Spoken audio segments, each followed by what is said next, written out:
금주의 가상자산, 경제 관련 뉴스를 정리해드리겠습니다. 이번 주 한국 경제는 긍정과 부담 요인이 동시에 나타난 한 주였습니다. 대외적으로는 성장률 전망이 상향 조정됐고 국내에서는 실물 지표 둔화 신호가 이어졌습니다.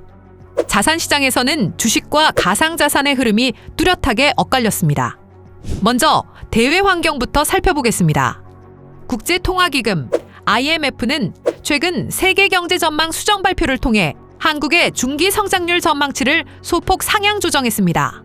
소비 회복 가능성과 수출 여건 개선이 반영됐다는 설명입니다. 이는 글로벌 경기 둔화 국면 속에서도 한국 경제가 급격한 하강 국면으로 진입할 가능성은 상대적으로 낮아졌다는 의미로 해석됩니다. 다만 성장률 상향폭이 제한적이라는 점에서 강한 반등보다는 완만한 회복 가능성에 무게가 실립니다.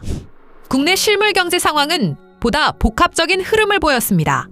한국은행이 발표한 지난해 4분기 실질 GDP 속보치에 따르면 분기 기준 성장률은 전기 대비 감소했습니다.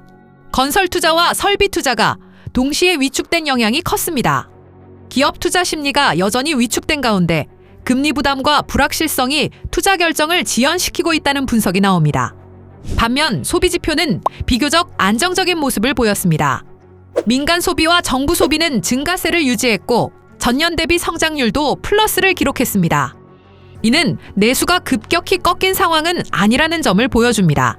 당국은 이번 수치를 두고 경기 회복이 지연되고 있지만 회복 경로 자체가 무너진 단계는 아니라는 입장을 내놨습니다. 자산시장으로 시선을 옮기면 이 같은 흐름은 더욱 분명해집니다. 국내 주식시장은 강한 상승세를 이어갔습니다. 코스피 지수는 사상 최고치를 경신하며 상승 흐름을 확대했습니다. AI 반도체를 중심으로 한 실적 기대와 정책 지원 효과가 투자 심리를 자극한 결과로 풀이됩니다. 주식시장에는 실적, 정책, 산업 전망이라는 비교적 명확한 판단 기준이 형성돼 있다는 평가입니다. 반면 가상자산 시장은 상대적으로 조용한 흐름을 보였습니다. 글로벌 가상자산 시가총액은 감소했고 국내 거래소의 거래 대금 역시 과거 고점 대비 낮은 수준에 머물렀습니다. 비트코인과 주요 알트코인은 단기 반등과 조정을 반복하며 뚜렷한 방향성을 형성하지 못하는 모습입니다. 시장에서는 주식과 가상자산의 흐름 차이가 펀더멘털과 제도 환경의 차이에서 비롯됐다는 분석이 나옵니다. 주식시장은 실적과 정책이 뒷받침된 반면 가상자산 시장은 변동성과 심리 요인이 여전히 부담으로 작용하고 있다는 설명입니다. 이런 가운데 이번 주 가상자산 시장의 핵심 이슈는 가격보다 제도 논의였습니다. 정부와 여당은 디지털 자산 기본법을 중심으로 원화 기반 스테이블 코인 제도 정비를 논의하고 있습니다. 발행 주체를 은행 중심으로 제한할지 비은행 금융사까지 확대할지를 두고 의견차가 이어지고 있습니다. 또 발행액 전액에 대한 준비자산 유지, 인가제 도입 등 관리 감독 강화 방안도 함께 검토되고 있습니다. 이는 가상자산을 제도권으로 편입하되 속도는 조절하겠다는 정책 기조로 해석됩니다. 금융권의 움직임도 빨라지고 있습니다. 일부 금융지주들은 원화 스테이블 코인 컨소시엄을 공식화했고 다른 금융사들도 관련 검토에 들어간 것으로 알려졌습니다. 향후 핀테크 기업과의 협업 여부가 시장 주도권 경쟁의 중요한 변수가 될 전망입니다. 다만 제도 논의는 순조롭지만은 않습니다.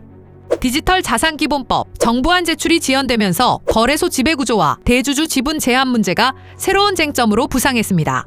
업계는 과도한 규제가 산업 경쟁력을 약화시킬 수 있다고 우려하고 있고 당국은 투자자 보호와 공공성 확보가 우선이라는 입장을 유지하고 있습니다. 규제 환경 변화는 이용자에게도 영향을 미치고 있습니다.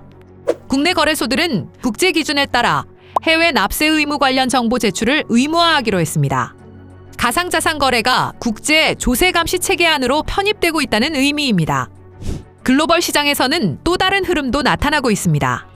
글로벌 자산운용사 블랙록은 디지털 자산과 실물 자산의 토큰화를 중장기 핵심 테마로 제시했습니다.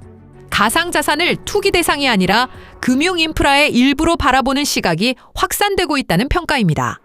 종합하면 이번 주 한국 경제는 완만한 회복 기대와 실물 경제의 부담 요인이 동시에 나타났고 자산시장에서는 주식과 가상자산의 흐름이 갈라졌습니다. 가상자산 시장에서는 단기 가격보다 제도와 구조 변화가 더 중요한 변수로 부상하고 있습니다. 시장에서는 이 같은 변화가 어떤 방향으로 이어질지 주목하고 있습니다. 이번 주 정리는 여기까지입니다. 코인 뉴스코리아였습니다. 감사합니다.